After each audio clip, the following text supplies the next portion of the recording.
Now let's discuss your business plan length and style of your writing.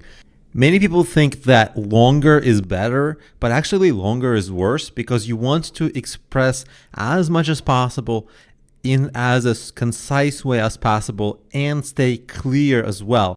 Bigger is not better. Better is better. The clarity and the strategies is what you should aim for, because if your plan is not clearly written, what's the point of writing anything? Because the reader is not going to understand. So the way you should write is clear, to the point, and not much flowery language and not much about your dreams and hopes, but really about concrete things.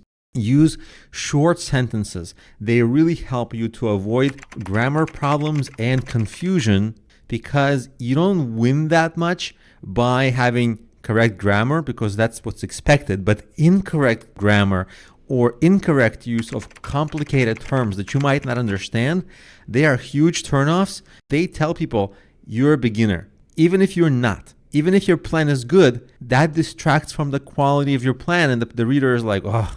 And a lot of people ask, how many pages should my business plan be? And actually, the number of pages usually doesn't matter as long as you get the point across. So let's talk a little bit about different lengths for different situations you might be in.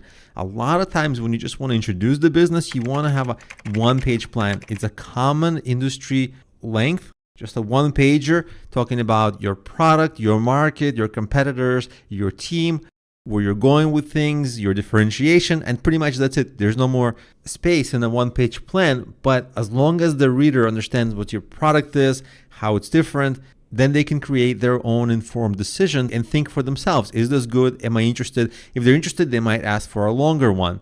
But nobody reads business plans for fun. You want to limit their pain. You want to have your reader be able to get the vital information as quickly as possible.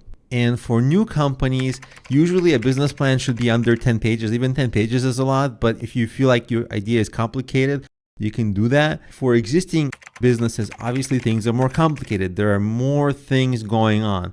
So your plan can be longer, but really try to aim for fewer pages, because again, the more the reader has to fish out for the right information, the more likely they're going to get frustrated, the more likely they are to quit.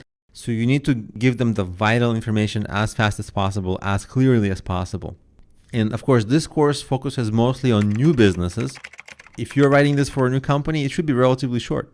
And of course, if somebody specifically asks for your plan, then you just ask them, are you looking for a one-page plan or a full plan? That will give you a sense of what they're looking for, so you don't give them something where they expect something else.